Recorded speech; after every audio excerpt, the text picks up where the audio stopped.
The female guards inside Nazi concentration camps smiled for photos, wrote love letters, and lived ordinary lives outside the camps. But inside those walls, they were active participants in violence, humiliation, and murder. Their victims faced cruelty beyond imagination, and what these women did to them has left scars that history still struggles to comprehend. It all started when Adolf Hitler came to power in 1933. He promised to rebuild Germany from the chaos that followed World War I.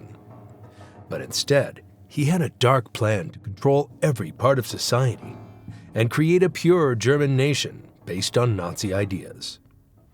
The regime soon took control of schools, workplaces, and homes. Men were told to serve in the army or work in the police, while women were pushed into roles that served the state, including raising children, running households, and promoting Nazi values. At first, women were kept away from military or police work. The Nazis believed their main duty was motherhood. But as the war grew larger, the belief began to change. By 1942, German forces were stretched thin across Europe, fighting in the Soviet Union, North Africa, and Western Europe. At the same time, the Nazis were expanding their network of concentration camps. More prisoners were arriving every day. The camps needed guards, and there simply weren't enough men left to control them. The SS, the organization responsible for running the camps, began recruiting women. They sent out calls for female volunteers through job centers and newspapers. Many of these women didn't come from military backgrounds. They were everyday citizens who had worked as nurses, clerks, teachers, or factory employees. Most were young, between the ages of 20 and 35, and came from small towns. Some joined because of the promise of a steady income and better living conditions during wartime. Others were drawn by the sense of authority and the opportunity to rise above the restrictions placed on women in Nazi society. For the first time, they could wear uniforms, give orders, and be part of something powerful. But they had no idea how dark that path would become. What began as a simple service to the state quickly turned into participation in one of the most brutal systems of oppression in history. Once they put on the SS uniform, they were no longer seen as ordinary women. And soon, their training at camps like Ravensbrück would turn them into something far worse. Ravensbrück stood about 50 miles north of Berlin and was built in 1939, right before the war began. It was the largest concentration camp made specifically for women. Over the years, more than 130,000 female prisoners were held there, including Jewish women, Polish resistance members, Roma women, and even children as young as 8. Many were arrested for speaking against the Nazis, hiding Jews, or simply being in the wrong place at the wrong time. The camp was surrounded by barbed wire and guard towers, with long wooden barracks where prisoners slept side by side on wooden planks, barely given enough food to survive. Hundreds of women were sent to the camp from across Germany and occupied countries to learn how to control prisoners. Training usually lasted only a few weeks, but it was enough to strip away compassion. The new recruits were taught that prisoners were enemies of the state, not human beings. They learned how to give orders, use weapons, and carry out punishments without hesitation. One of the most feared trainers was Dorothea Binz, who quickly rose to power. She walked through the camp with a whip and a pistol, always ready to strike. New guards were told to watch her and follow her example. She showed them how to use violence as a way to keep control. Under her, cruelty became routine. Prisoners were beaten for the smallest mistake, like missing a step during roll call or speaking without permission. The daily life for prisoners was unbearable. They worked from sunrise to sunset, digging trenches, carrying heavy stones, or sewing uniforms for the German army. Many fainted from hunger, and those who couldn't stand were beaten or killed on the spot. Food was limited to a piece of bread, and thin soup, barely enough to keep them alive. Ravensbrück also became known for its brutal medical experiments. Women were forced to test new drugs, have bones broken and infected with bacteria, or be injected with diseases to study how their bodies reacted. These experiments often ended in death, and the guards were the ones who brought the women in, held them down, and laughed as doctors performed the procedures. By 1944, Ravensbrück had grown into a network of over 30 subcamps, each with its own group of female guards. Many of these women completed their training and were then sent to other camps, taking their cruelty with them. And one of the worst places they were sent to was Auschwitz. Auschwitz was the heart of the Nazi death machine. It was the largest and most deadly camp in the entire Nazi system. Built in occupied Poland in 1940, it began as a prison for political captives, but soon turned into a massive complex of death. It had several parts: Auschwitz I, the main camp; Auschwitz II Birkenau, the extermination camp with gas chambers and crematoria; and Auschwitz III Monowitz, a labor camp where prisoners worked for German industries. By the end of the war, more than 1.1 million people, most of them Jews, had been murdered there through gas, starvation, disease, and exhaustion. While many imagine male SS officers running Auschwitz, hundreds of women also held power there. Between 1942 and 1945, around 200 female guards, known as Aufseherinnen, were stationed across the camp system. They were responsible for watching over female prisoners, supervising forced labor, and maintaining order during selections. They wore gray uniforms and black boots and carried whips or pistols. Their training taught them to treat prisoners like animals. They shouted orders, insulted women, and punished anyone who disobeyed. Beatings, humiliation, and starvation became part of daily life under their supervision. The guards also took part in selections, where prisoners were divided between those who would work and those who would be sent directly to the gas chambers. One of the most feared guards was Irma Gresa, who arrived at Auschwitz in 1943. She was only 19 years old, but her cruelty shocked even other SS members. She beat women with her whip, sent her trained dogs at them, and forced prisoners to stand naked in the freezing cold for hours as punishment. She seemed to take pleasure in the pain she caused. Above her stood Maria Mandl, the senior overseer of all female prisoners at Auschwitz. Mandl had total control over who lived and who died. During roll calls, she would walk through the rows of women and point out those who looked weak or sick. Those selected were sent straight to the gas chambers. Historians estimate she was responsible for the deaths of over 500,000 women. She also organized the camp's so-called orchestra, forcing female prisoners to play music as others were marched to their deaths. Other female guards, such as Theresa Brandl and Elisabeth Wolkenrath, also became infamous for their brutality. Brandl was known to beat prisoners unconscious for minor mistakes, while Wolkenrath oversaw selections and punishments in both Auschwitz and later Bergen-Belsen. The female guards often competed with each other to show who could be the toughest. They saw kindness as weakness. Some stole food, jewelry, or clothing from prisoners, while others used hunger and fear to control them.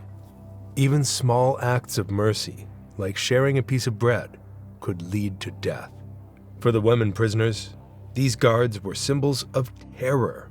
Many survivors later said they feared the female guards more than the men because their cruelty felt more personal. The guards insulted, mocked, and tortured women in ways meant to destroy not just their bodies, but also their dignity. But Auschwitz wasn't the only place where this happened. The horror spread to camps like Majdanek. Majdanek, near Lublin, Poland, was one of the first concentration camps where industrial killing began on a large scale. It combined forced labor with systematic extermination, making it a place of constant horror. Prisoners were forced to build their own barracks, dig trenches, and sort through the belongings of those who were murdered. The camp's gas chambers could kill hundreds at a time, and the crematorium burned day and night. Among the guards, Hermina Braunsteiner stood out for her shocking brutality. She was not just cruel, she seemed to enjoy it. Survivors remembered her dragging women by their hair, kicking them repeatedly until they stopped moving, and shouting with anger at the weakest ones.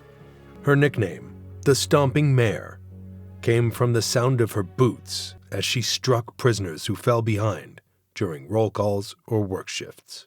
She was young, but her behavior made her one of the most feared figures in the camp. Elsa Erich, another guard, was no different. She carried out orders with chilling precision, deciding who would live or die with no hesitation.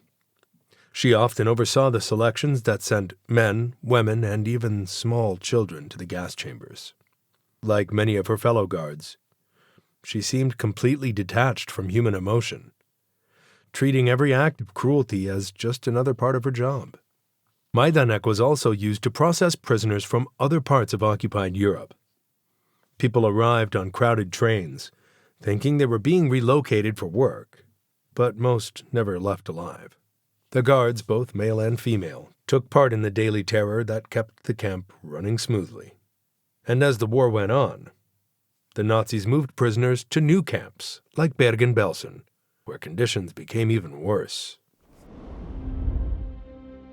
Located in northern Germany, Bergen-Belsen began as a place to keep political prisoners and those who could be exchanged for German captives.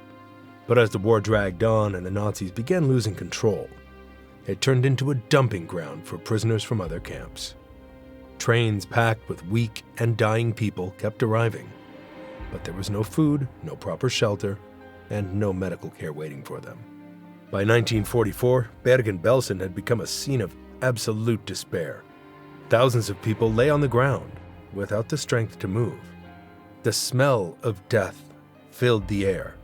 Hunger drove prisoners to eat grass, bark, or anything they could find. Disease spread quickly, especially typhus and dysentery, as bodies piled up faster than they could be buried. Among the guards, Irma Greza continued her reign of terror after being transferred from Auschwitz. Elisabeth Volkenrath enforced strict and brutal discipline. Both women treated human suffering as if it meant nothing. As Germany's defeat became certain, order inside the camp collapsed completely. The SS guards stopped even pretending to maintain control. They abandoned the sick and dying, leaving them without food or water. When British troops entered Bergen-Belsen on April 15, 1945, they were met with a sight that defied belief.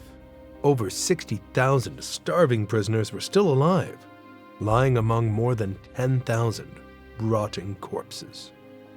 The ground was covered in human remains, and the stench of death was unbearable. Soldiers and doctors were shocked to see how thin and weak the survivors were. Many weighed less than 70 pounds. The liberation of Bergen-Belsen was one of the first times the world saw the full horror of the Nazi camps.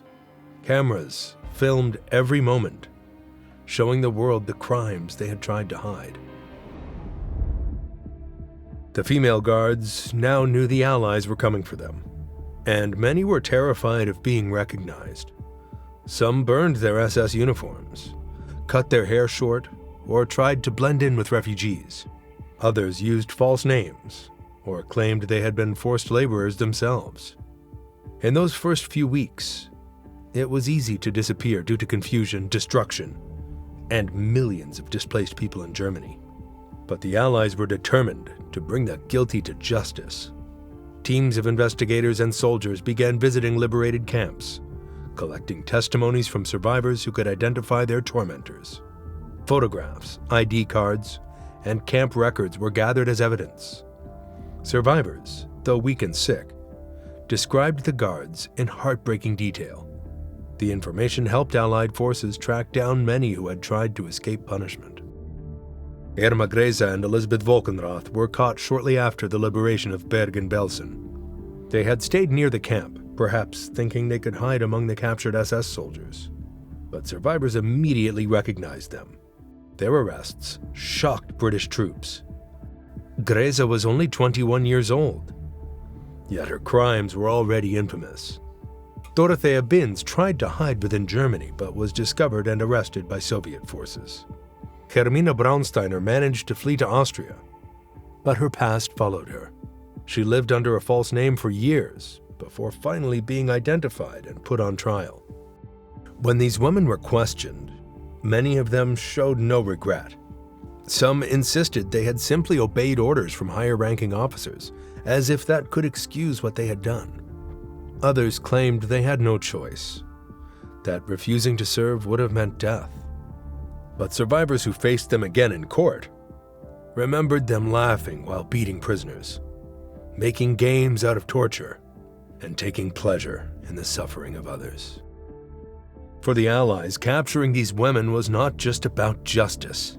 It was about proving to the world that even those who didn't fight on the battlefield could still commit terrible crimes. The arrests marked the beginning of a long and painful process of accountability for the horrors they helped create. The first major trial involving female guards was the Belsen trial in 1945. Held by the British in the German city of Lüneburg, it brought together 45 defendants, including 11 female guards from Auschwitz and Bergen-Belsen. Survivors testified about what these women had done. In the courtroom, the female guards often appeared calm, even emotionless. Irma Greza, only 22 years old, stood out the most. She was described as beautiful and confident, yet the crimes linked to her were horrifying. The evidence was so strong that the court sentenced her to death. Alongside her were Elisabeth Volkenrath and Joanna Bormann, both also condemned for their brutal actions. All three women were executed by hanging on December 13, 1945, marking one of the earliest examples of female perpetrators facing the ultimate punishment for war crimes. In the Soviet zone, justice was also being served. Dorothea Binz was brought before a Soviet military court. The testimonies against her were overwhelming. Survivors remembered her cruelty in every detail. She was convicted and executed in 1947.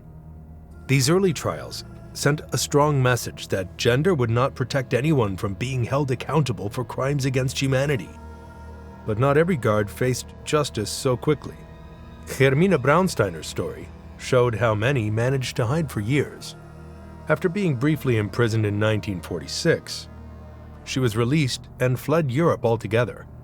She started a new life in Canada, then settled in New York under the name Mrs. Ryan.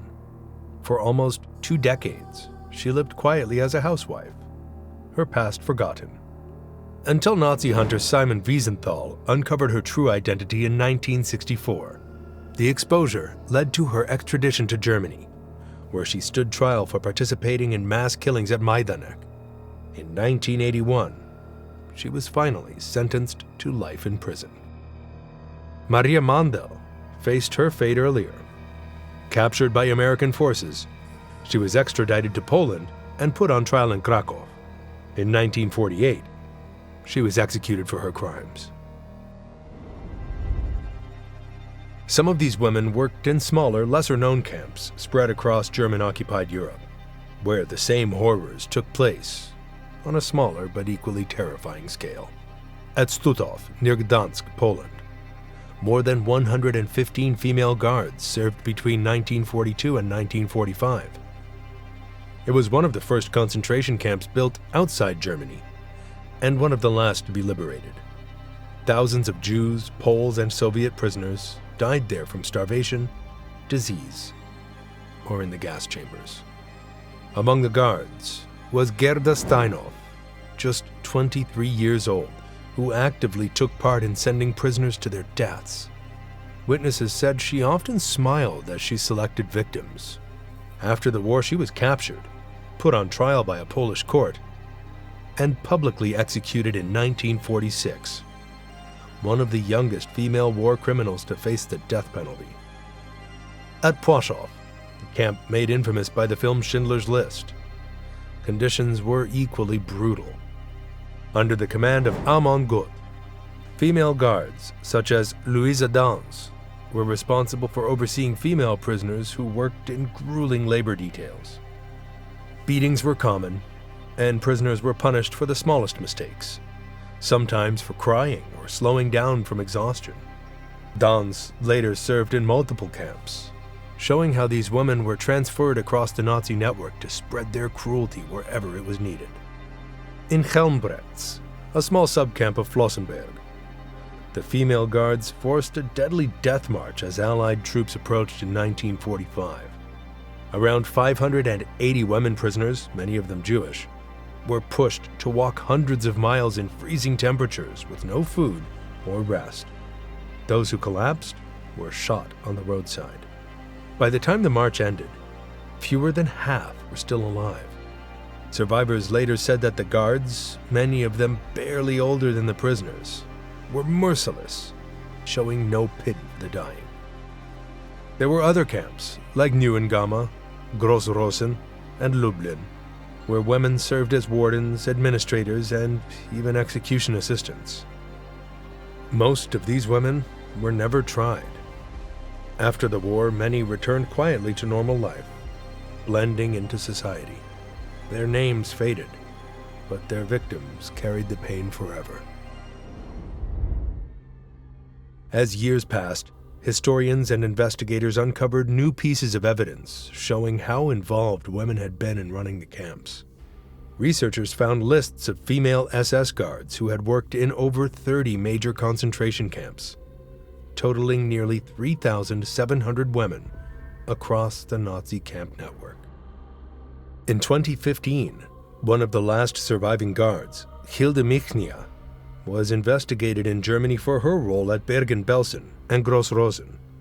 She was over 90 years old when prosecutors reopened her case.